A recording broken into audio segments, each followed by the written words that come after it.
When a diseased eye is treated with medicinal ointment, it gradually recovers its power to see.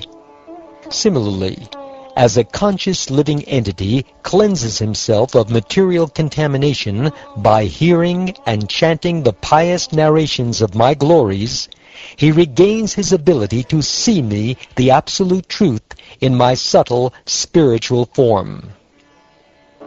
The mind of one meditating upon the objects of sense gratification is certainly entangled in such objects, but if one constantly remembers me, then the mind is absorbed in me. Therefore, one should reject all material processes of elevation, which are like the mental creations of a dream, and should completely absorb one's mind in me. By constantly thinking of me, one becomes purified. Being conscious of the eternal self, one should give up association with women, and those intimately associated with women. Sitting fearlessly in a solitary place, one should concentrate the mind on me with great attention. Of all kinds of suffering and bondage arising from various attachments, none is greater than the suffering and bondage arising from attachment to women and intimate contact with those attached to women.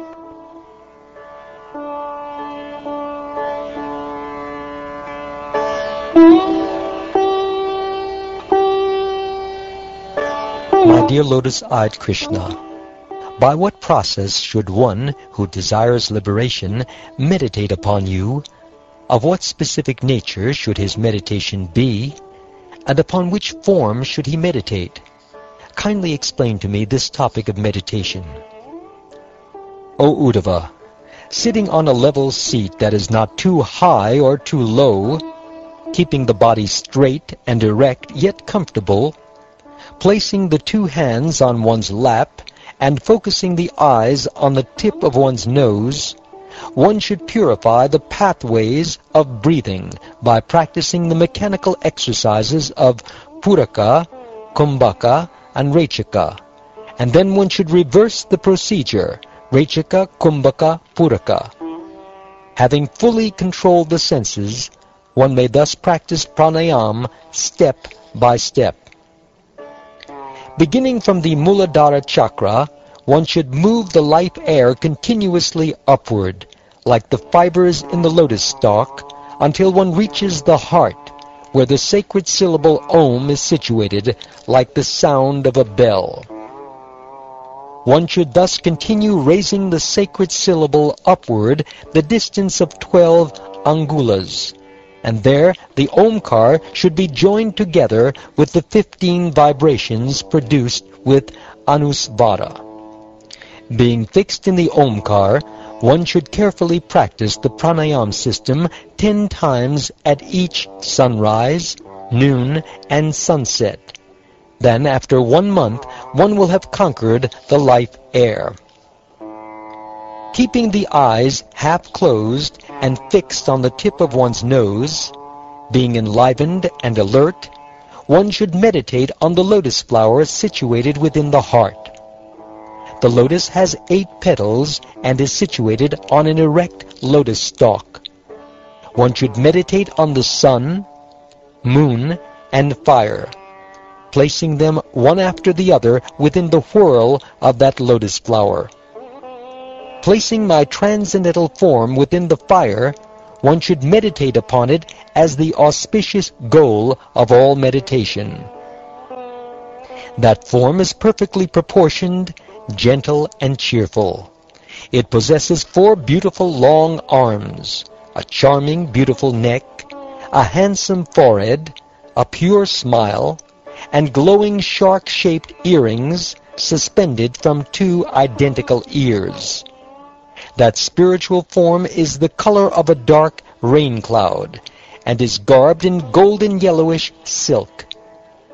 The chest of that form is the abode of Srivatsa and the goddess of fortune, and that form is also decorated with a conch shell, disc, club, lotus flower, and garland of forest flowers.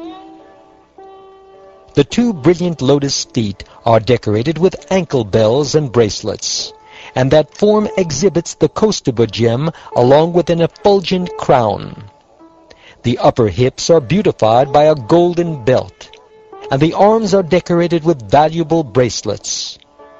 All of the limbs of that beautiful form capture the heart, and the face is beautified by merciful glancing. Pulling the senses back from the sense objects, one should be grave and self-controlled, and should use the intelligence to strongly fix the mind upon all of the limbs of my transcendental body.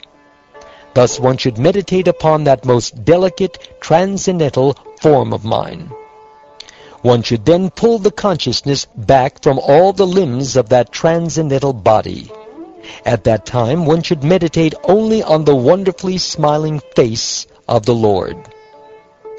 Being established in meditation on the Lord's face, one should then withdraw the consciousness and fix it in the sky.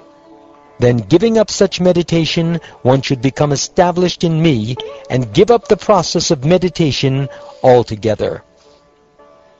One who has completely fixed his mind in me should see me within his own soul, and should see the individual soul within me, the Supreme Personality of Godhead.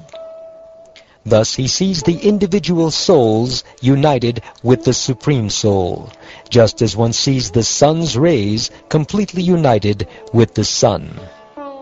When the yogi thus controls his mind by intensely concentrated meditation, his illusory identification with material objects, knowledge, and activities is very quickly extinguished.